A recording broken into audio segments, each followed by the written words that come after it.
So I might just start by asking, by a show of hands, if you know somebody who is autistic, could you put your hand up?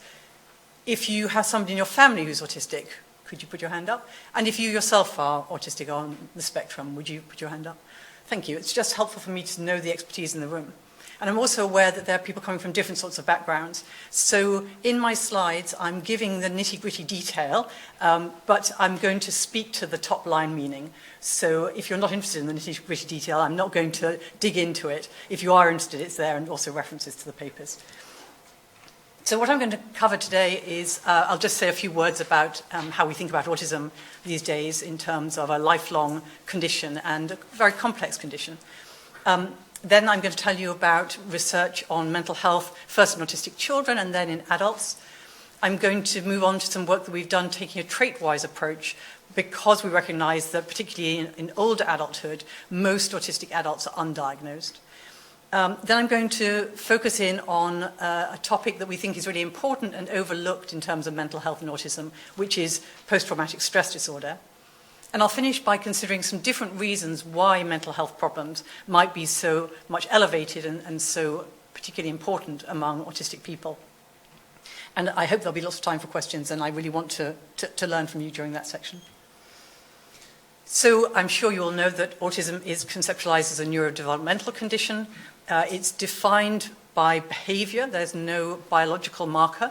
So social and communication difficulties and differences, rigid and repetitive interests and activities, sensory sensitivities, these are the signs that one's looking for in diagnosis. Signs must be present from early in development, but diagnosis often happens much, much later. So sometimes people coming for first diagnosis in their 30s or even in their 70s. There's a spectrum of manifestations, but with the fairly wide spectrum we now recognize, around 1% of the population would meet criteria for autism. Traditionally, people have thought about children when they've thought about autism, but most autistic people are adults. And a recent paper by Liz O'Nions using GP records showed that there's massive underdiagnosis in older adulthood. In fact, she estimates that 9 out of 10 autistic people over the age of 50 are undiagnosed. And perhaps related to that, there's very little awareness, I think, among adult clinical services and clinicians about autism. I often ask the old age psychiatrists where I work, the Institute of Psychiatry, do you have autistic people in your dementia clinic or in your Parkinson's clinic? And they will say no. But if we're talking about 1 in 100, then that's a bit of a puzzle. The lack of diagnosis in older age is mirrored by a lack of research on older autistic people, and this is something we've been actively trying to address. So this is a piece of work by Gavin Stewart and David Mason, and they did a bibliographic analysis of papers by the age group that were being reported or studied in the paper. And you can see that there were so few on older aged adults that we had to have a whole different scale. They just don't show up on the main figure at all. So although the number of papers on older adults has increased greatly in the last 10 years compared to the previous time, they're still really lagging behind. The other thing I want to remind you of is that in autism, complexity is the norm. So it's very unusual that an autistic person will only be dealing with autism. Usually, and probably much more affecting their lives, will be all the things that go with autism. And that might be epilepsy and intellectual disability. It might be sleep problems. It might be anxiety, depression, ADHD. And it might be stigma and societal attitudes. And interestingly, additional diagnoses over and above autism have only been allowed since 2013 with the latest DSM-5 edition. So even though we know that autism typically goes with anxiety and often goes with ADHD, before 2013, you weren't allowed to actually make both diagnoses. We know that mental health is poor for many autistic children and adults, and the overall estimate is that around 70 to 80% of autistic individuals have at least one diagnosable mental health condition. That's most typically anxiety and depression, but can be many other things too. And the infographic in orange is a snapshot from a study in Scotland that showed how dissatisfied autistic adults were with the access to mental health care. Data from the US, from health insurance records, shows us that many, many physical conditions, as well as mental health conditions, are elevated in autistic adults. So I'm going to tell you now about some of the work that we've been doing, starting with work with young people. So throughout this talk, I'm going to refer back to our social relationship study, which is nested within the Twins Early Development Study, which is a population representative study of all the twins born in England and Wales in 1994, 95, and 96. And we tried to find all the children that we thought would qualify for an autism diagnosis, and we went to see them and their co-twins, whether they were autistic or not, when the twins were around 13 years old. And we have a control comparison sample who are low in autistic traits. And this is just a snapshot of their rates of mental health difficulties at around 13 years. So these are scores on the Parent Report Strengths and Difficulties questionnaire for either emotional difficulties, that's mainly anxiety, depression, hyperactivity, or conduct problems. And you can see that the autistic twins, autistic individuals, have many more difficulties in all three areas. But notice in particular that you're as likely to have multiple difficulties as you are to have a single difficulty. And that isn't true in, say, the comparison group or the co-twins, where the overall rate is also much, much lower. We also look longitudinally because we also have the same information about most of the twins when they were 4 and 7. In these diagrams, one line is one person. And so if you're green all the way along, then you don't have clinical level difficulties in any of these areas at any of these time points. If you're orange at any of these time points, you are having difficulties in at least one area. And you can see that the autism group are starting at 4 with many, many more people having a difficulty in at least one of these areas. More pick it up at 7, a few drop their problems, but most pick up more, and again at 13.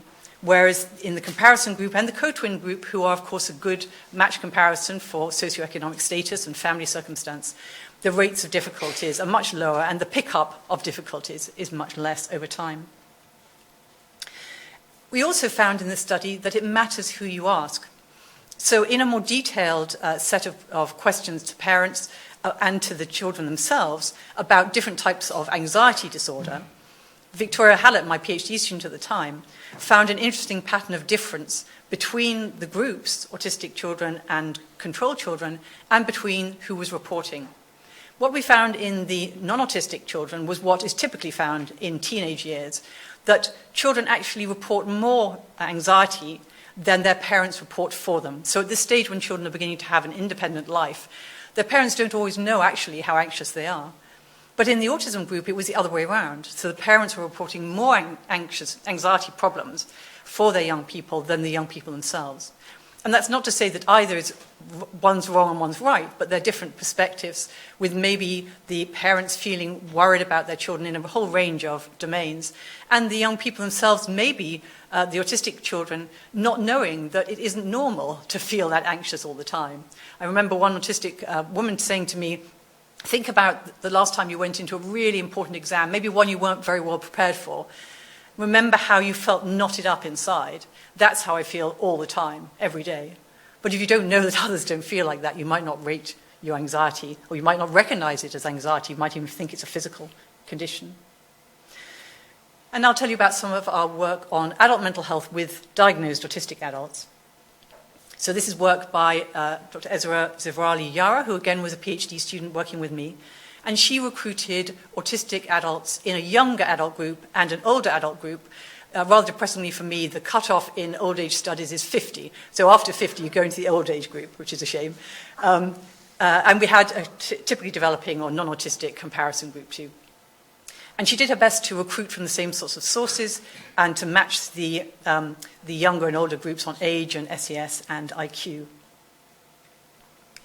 So in terms of mental health, and these are scores on self-report questionnaires, but we also have diagnostic information, she found, again, high rates of a range of difficulties, including anxiety and depression and ADHD, in both the older and younger autistic adults. We didn't find very many differences. Our samples were not very large. It's difficult to do this research to recruit older autistic adults. But there was a suggestion that anxiety was a little bit higher in the young adult group, or more frequent in the young adult group. Somatoform disorders, an old-fashioned term now for what we might call functional neurological disorders, were slightly more common again in the younger group, and eating disorders were more common in the younger group. We also looked at predictors of quality of life in these groups, and we found, as other studies have found, that self-reported quality of life was lower for the autistic adults than the non-autistic adults. Interestingly, social quality of life was reported to be worse for older adults if you were neurotypical, and slightly better for older adults than younger adults if you're autistic. And this reflects qualitative work that we've done, where older autistic adults are often telling us that they have come to terms with their difference and they feel more comfortable with it. They don't feel the same social pressure to conform, to try and have lots of friends if actually what they want is one good friend who shares their interests. In terms of global quality of life, we were interested in what would predict this, and severity of depression was the biggest predictor. The degree of autistic traits is not important. What's important is depression in terms of quality of life. So we went on to think about dimensional approaches to thinking about mental health on the spectrum, really prompted by this concern that most autistic adults, and particularly older autistic adults, are not diagnosed. And that's also traditionally true, I think, of a lot of autistic women and girls. So I'm going to tell you about several findings from the PROTECT study, which is a large online study of healthy aging run by University of Exeter and people at King's, that my ex-PhD student, Dr. Gavin Stewart, was able to analyze data from. So there are more than 30,000 adults who are taking part online in terms of filling in questionnaires and also doing cognitive tasks. And we were lucky enough to be able to put in a brief screener for social communication traits of an autistic type, which Gavin subsequently validated in another sample to show that it performs well compared to other kinds of autism trait measures. To take part in PROTECT, you have to be 50 or older. You have to be cognitively healthy at the time of joining. If you have a dementia diagnosis at the start, you can't join, although they are very interested to track and see the predictors of dementia and other changes. So using our autism trait screener, we could identify individuals who endorsed childhood traits of autism, who said they found it more difficult to get on with other children, to understand other children's lies and jokes compared to their peers, and who also endorsed 2 out of 3 of the adult traits, again, which were about social and communication differences. And around 1.5% of the PROTECT cohort meet this criterion, so about the rate one would maybe hope for. So the numbers will be slightly different in different results that I'll show you, but around 300. We compare them to comparison older adults who are matched in age, in some SES characteristics, and in the sex ratio. So this shows you the frequencies of reported psychiatric diagnoses from these groups. In red, the high autistic trait group. In blue, the control older adults, mean age around 60, 65. And you can see that the rates of depression and anxiety are greatly elevated, significantly higher in the autism trait group, and for a number of other conditions also. You can note that most of these adults are not diagnosed with autism, even though the screener picks them up. And of course, the screener won't be perfect. It's not a diagnostic tool. It's an indication. We also found that those with high autistic traits were likely to have more psychiatric diagnoses. So more than 15% had reported 3 or more psychiatric diagnoses. From mental health, we went on to think about suicide and self-harm. Again, the PROTECT study has a standard measure, which is taken from UK Biobank, and it asks questions about experience of self-harm and suicidal thoughts and behaviours, frequency of these, and so on. It doesn't specify time periods, so this should be taken as a lifetime, anytime experience. I'm not going to show you all of the items because they are quite upsetting, but I can show you one that will stand for all of the others because the findings are all in the same direction. So one of the questions in the measure is, many people have thoughts that life is not worth living. Have you felt that way? And you can answer never, yes once, or yes many times. And you can see that over 55% of the high autistic trait people said that they had thought this many times. And an additional up to over 70% if you include those who thought it at least once. And this is starkly different from the comparison group. So really, really worrying. And of course, it chimes with what we know about the high rates of suicide in autistic people, diagnosed autistic groups, especially among women, and especially among women who don't have intellectual disability. In other questions, we found that there was no difference in the overall level of help seeking between the autistic trait and non-autistic trait groups, although the autistic trait group were more likely to go to a clinical professional rather than to, for example, friends and family. And now I'm going to move on to zoom in on PTSD, and I'll tell you why we thought that this is an important and neglected area. Excuse me. So this bus picture is here because one of the incidents that made me interested in PTSD was hearing from an autistic man that he had always taken the same bus to work, and one day the bus went on a detour because of traffic works, and he had to get off the bus in the middle of nowhere. He didn't know if it was a safe area of London. That was a concern for him. And he didn't know how he was going to get to work and whether he was going to lose his job because he was late. And he was really, really fearful about all of that. And after that, not only would he not take that bus to work, he wouldn't take any bus. And when he walked past the bus stop where he used to take the bus, he would re-experience the panic that he had had. So this is not a trauma event of a typical sort for PTSD. And indeed, as I'm going to talk about, in DSM-5, in the diagnostic system in the States, you wouldn't qualify for PTSD diagnosis. But debatably, that man was experiencing, with flashbacks and nightmares and so on, symptoms that we would count as PTSD, and he might very well benefit from the sorts of treatments that are used for PTSD. So that led us to think about PTSD and autism, and thinking about whether autistic people might be at higher risk of developing PTSD for a number of reasons. And these include the plain fact that autistic people are exposed to, for example, bullying and physical attacks more than non-autistic people, that a wider range of events might be experienced as traumatic, with the bus example being one of those, that the style of information processing that's characteristic of many autistic people might also predispose to developing PTSD symptoms after a trauma. And I'm thinking of things like fragmented processing or detail-focused processing. There's some evidence that your ability to weave what happened to you into a coherent story is one of the protective factors against developing persistent PTSD symptoms. And if that's harder for some autistic people, then that might make them vulnerable. But there's also, of course, sensory sensitivities, and sensory aspects of re-experiencing and so on are very important. And then there are factors that might lead to maintenance of PTSD symptoms. So avoiding coping styles are not uncommon among autistic people, and again can perpetuate PTSD symptoms. So Freya Rumbold, who really has led this work and is a clinician unlike me, and I started to try and do some work on this. Our first attempts were through online surveys, partly due to the kinds of constraints we've all been living under. So we recruited, in the first instance, autistic adults who reported that they had been exposed to something that they considered traumatic.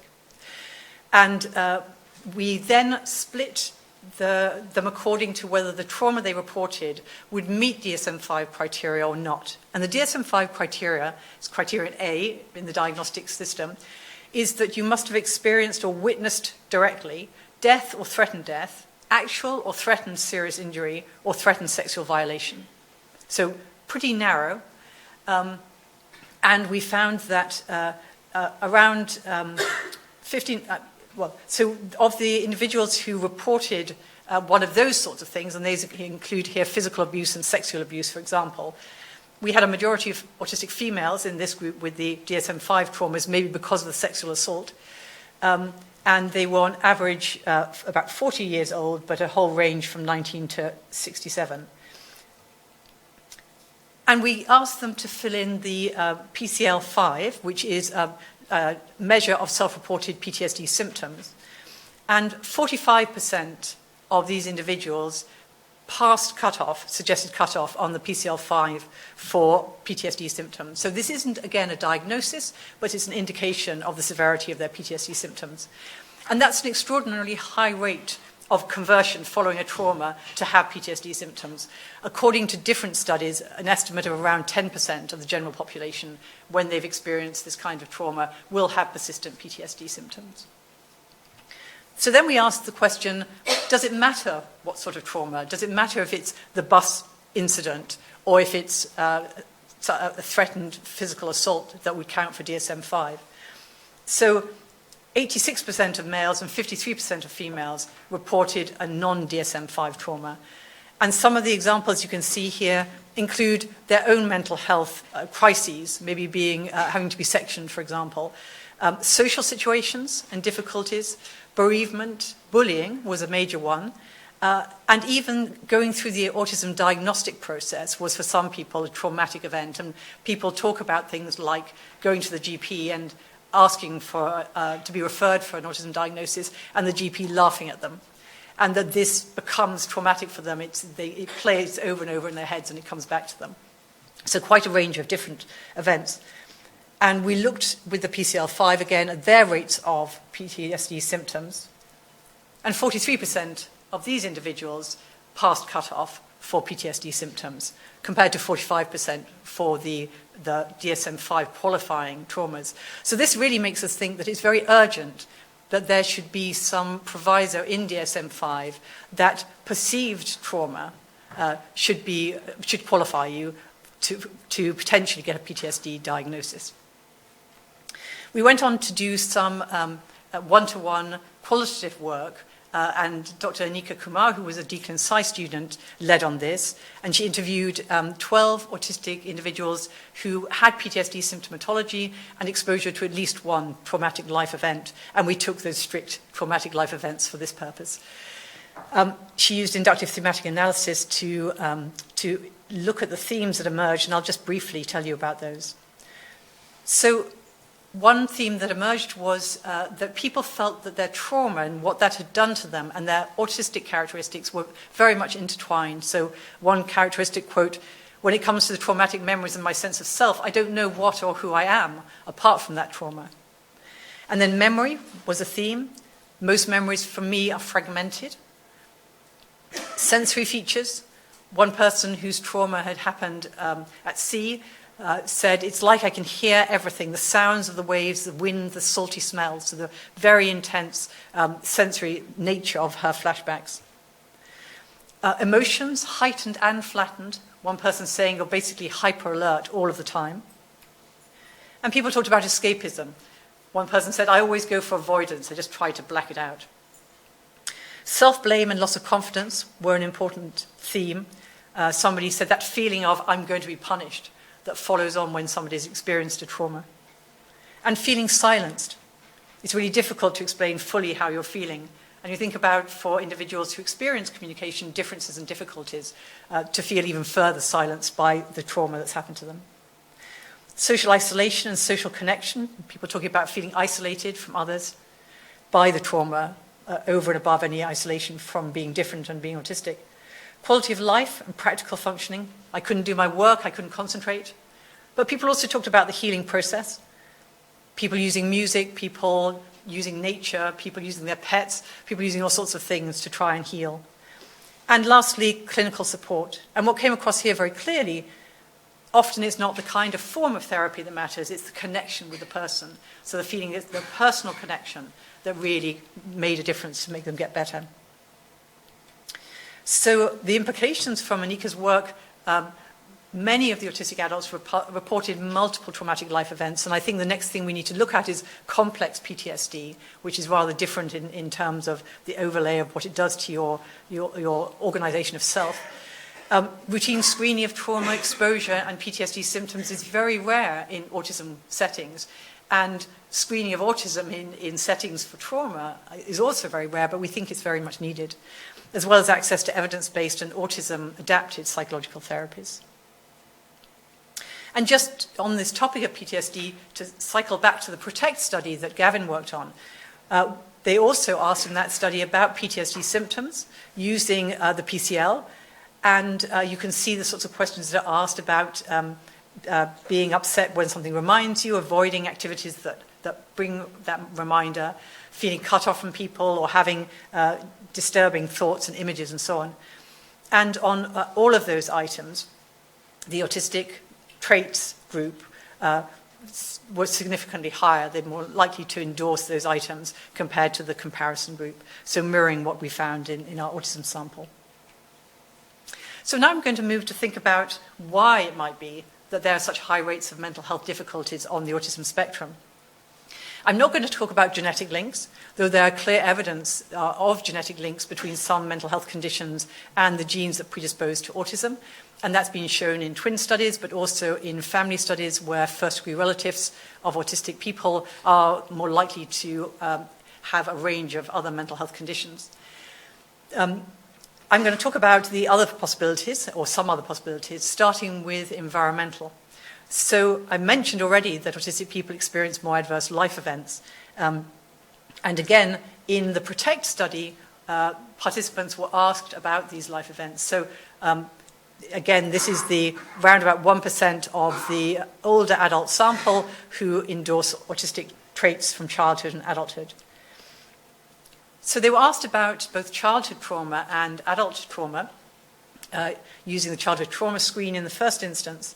And these are questions like, there was nobody there to take me to the doctor as a marker of physical neglect. Somebody sexually molested me. I felt somebody in my family hated me for emotional abuse. My family hit me so hard it left marks. Emotional neglect, I never felt loved. And given the nature of these questions, we decided that if somebody said that was somewhat true, it's somewhat true that somebody sexually molested me, then you had experienced that trauma. So using that cutoff, you can see the rates, and in particular, particularly upsetting, that over 65% of the high trait older adults said that they never felt loved in childhood. But all of these different sorts of abuses being endorsed more by the high autism trait group. And in terms of adult experiences, using the adulthood trauma screen with sort of mirror questions, but in the case of physical neglect, the question is about financial hardship. All except financial hardship, there's a significant difference with the high autistic trait adults endorsing these more than the no autistic trait adults.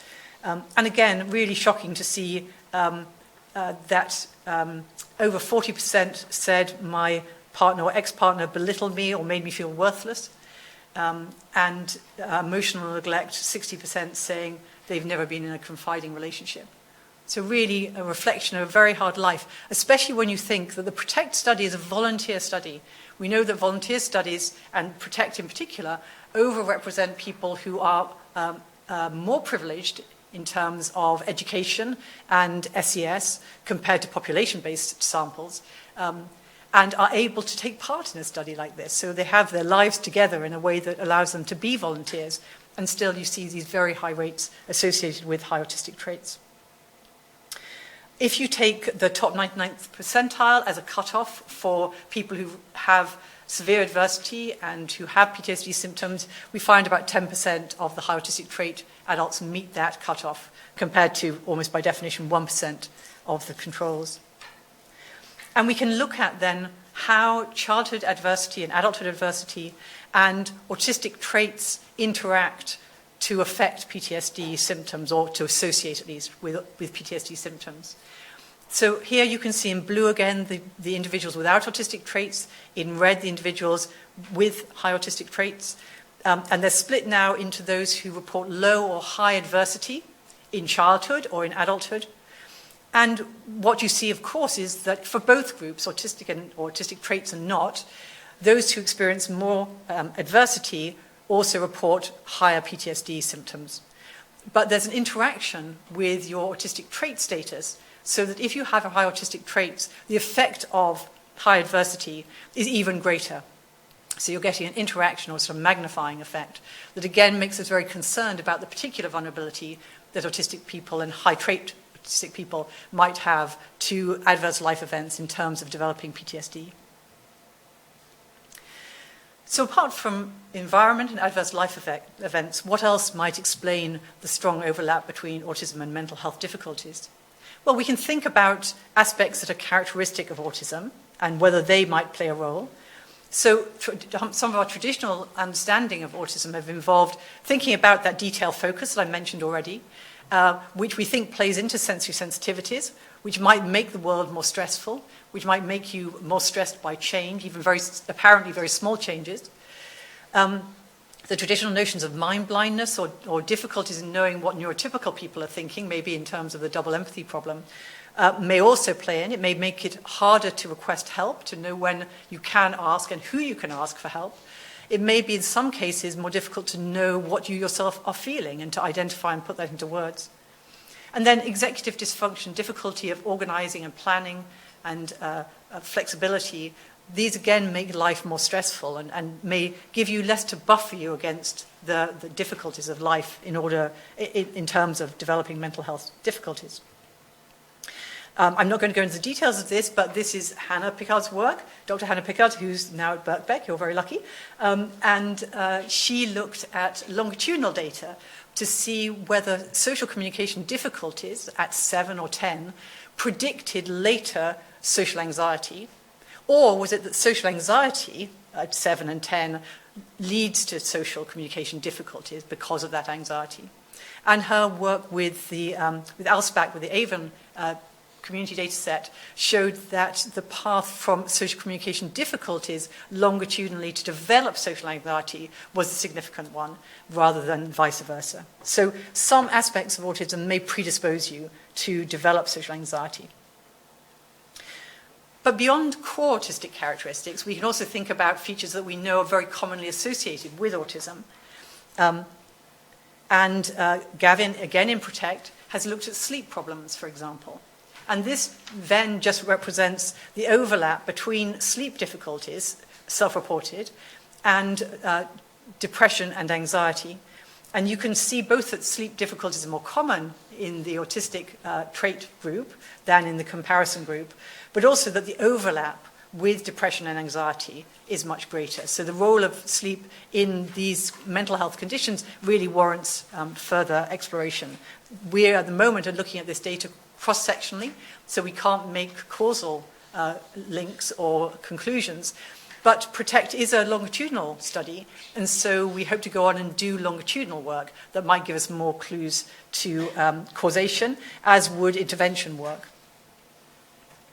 And here, analogous to the interaction I just showed you about adversity and PTSD, Gavin looked at how autistic trait status interacted with sleep status in terms of depression.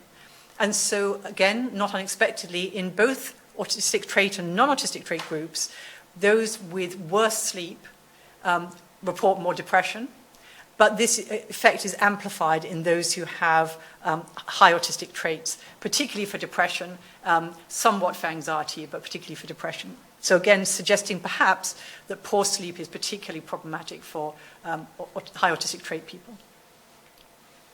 Oh, and I should say that those findings and that many of our other findings, we control for rates of depression and anxiety. Our high autism trait groups have higher depression. That might make them just more negative in how they report things. But so, for example, in the analyses with PTSD symptoms with childhood and adulthood adversity, we check that the findings are robust once we've controlled for depression and anxiety, and they are. In other work by Hannah Pickard, she looked at two other constructs that seem to be important in understanding anxiety and might mediate the link between autistic traits and autism and higher social anxiety. And one of these is intolerance for uncertainty, the difficulty, the discomfort coping when you don't know what's going to happen next. And the other is alexithymia, which is difficulty identifying and talking about your own feelings. And both of these seem to be part of the pathway between autistic traits and social anxiety. And that's important because we recognize that we don't want to change autism. We'd like to address the things that make life difficult for autistic people. We'd like to address sleep problems. We'd like to have interventions that can help children identify their feelings better, and that might help them to not develop social anxiety or to deal better with social anxiety. And similarly, helping a child to become more flexible and cope with uncertainty is is going to be good for any child. And this is work from the Evelina Children's Hospital, again, just showing that intolerance uncertainty seems to have a statistical relationship with internalizing, that anxiety and depression part of things, in children who are autistic, while cognitive inflexibility seems to have an association with behavioral difficulties, externalizing, which usually means conduct difficulties and hyperactivity. And in terms of PTSD, what are the associated thinking patterns? Well, in a study that Freya Rumble did with around 60 trauma-exposed autistic adults, she used two interesting measures, one of perseverative thinking, which looks at repetitive negative thinking and asks questions like, to what extent do you agree that the same thoughts keep going through my mind again and again? And the white bear suppression inventory for the trait tendency to suppress unwanted thoughts, which asks things like, how much do you agree with the statement, I often do things to distract myself from my thoughts? And she found in a cross-sectional study that statistically perseverative thinking predicted depression symptoms, but it was thought suppression that predicted PTSD and also anxiety symptoms. So again, giving us some clues to what might be intervention targets to help autistic people avoid developing PTSD symptoms, as well as hopefully trying to reduce their exposure to traumas. And Freya has also looked at the role of everyday memory and working memory, again, in mediating that link, again, possible treatment targets. And lastly, I want to talk a little bit about camouflaging and masking and compensating, and whether they also play a role in understanding why autistic people are at higher risk of developing mental health difficulties. So the idea of camouflaging really came from listening to autistic people themselves. Here's a quote from NeuroRebel on Twitter, said, I remember the decision to put on the mask the summer before I started at a new school. I was tired of being bullied. I studied movies to learn how to be a cool kid. And a lot of autistic people, young people, adults, men, but particularly women, talk about adapting their behavior in order to fit in, to pass as neurotypical. And they might say that they picked a girl at school or a woman in their workplace who seemed to be socially successful, and they copied everything about her. How she dressed, how she did her hair, how she walked, how she talked, what she talked about, just in order to avoid negative attention, or to try and smooth the path to have more successful social interactions, to have the chance of that first step towards friendships. But often, sadly, it was to avoid bullying or negative comments about when they were showing more, frankly, autistic behaviors.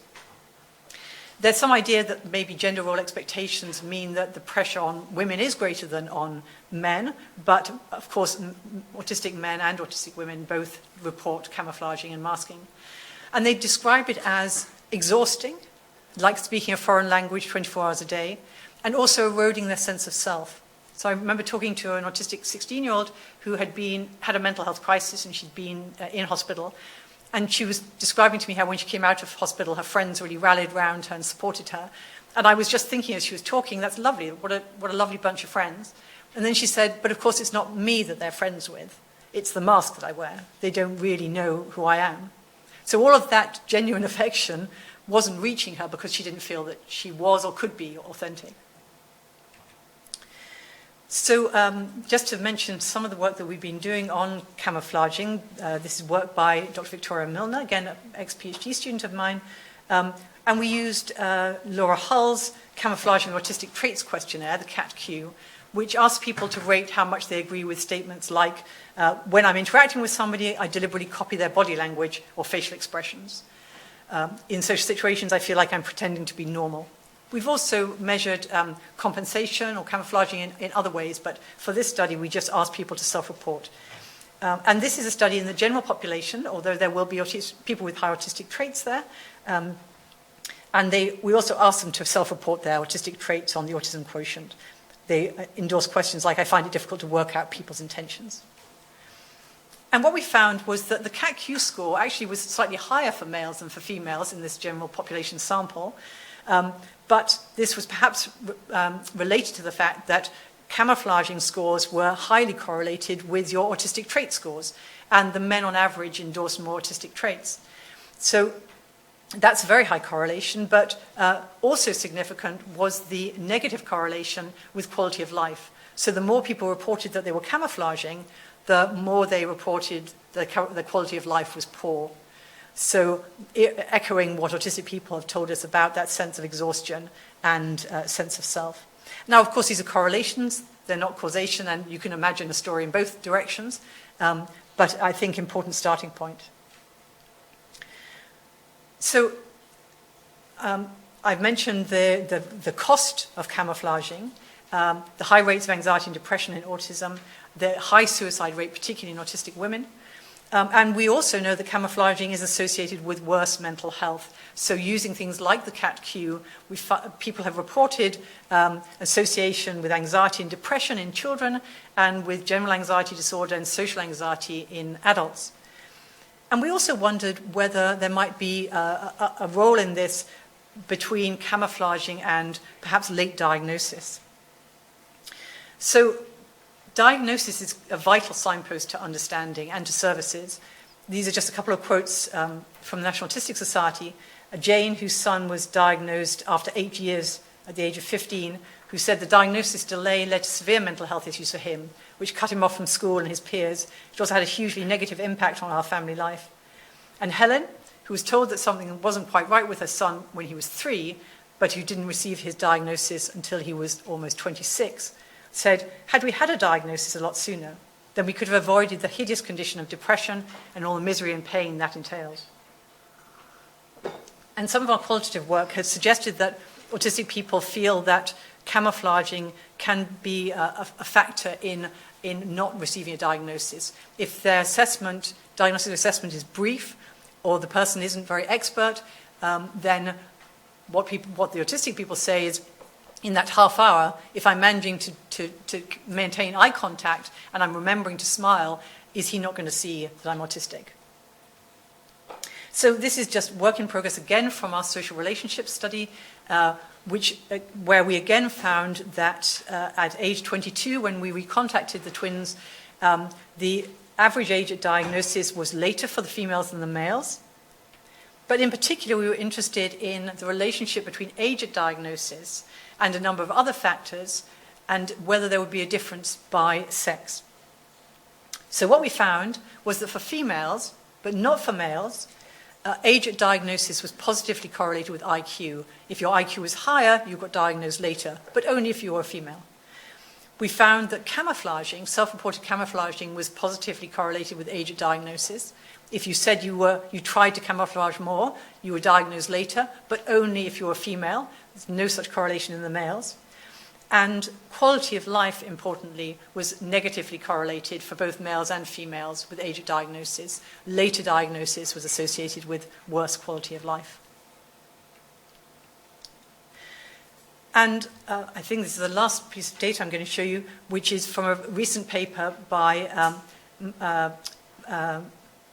Miriam Martini.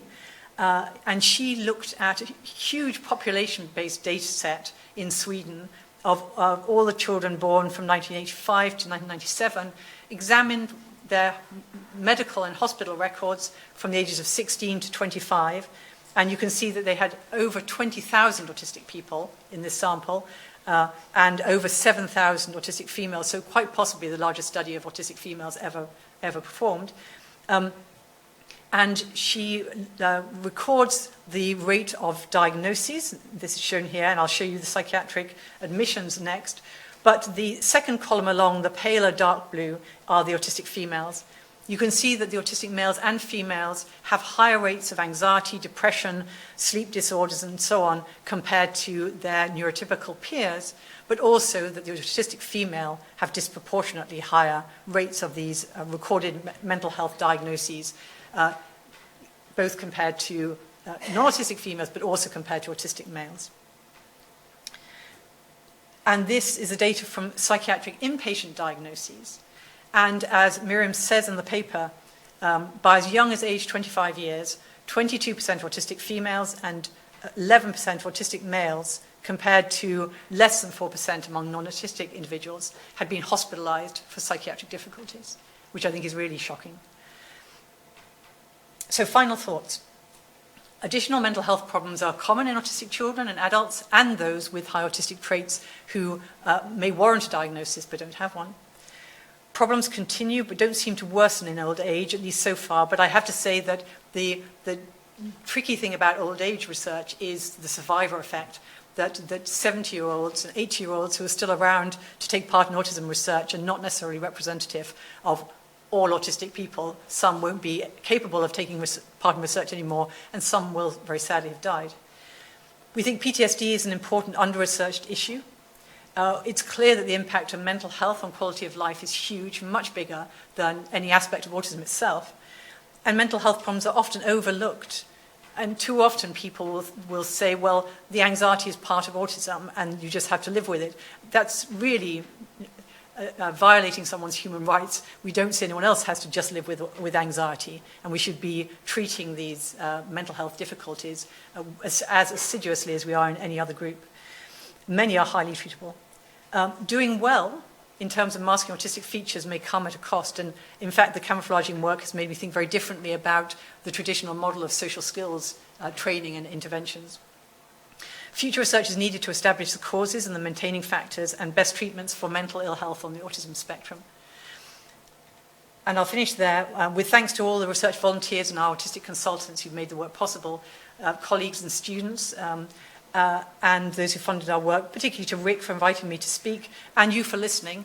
And I really hope that you will ask questions and share your wisdom with me, because that's the bit I enjoy most. And I'll thank the members of the Respect Lab, and not all of whom are pictured, but thank you very much.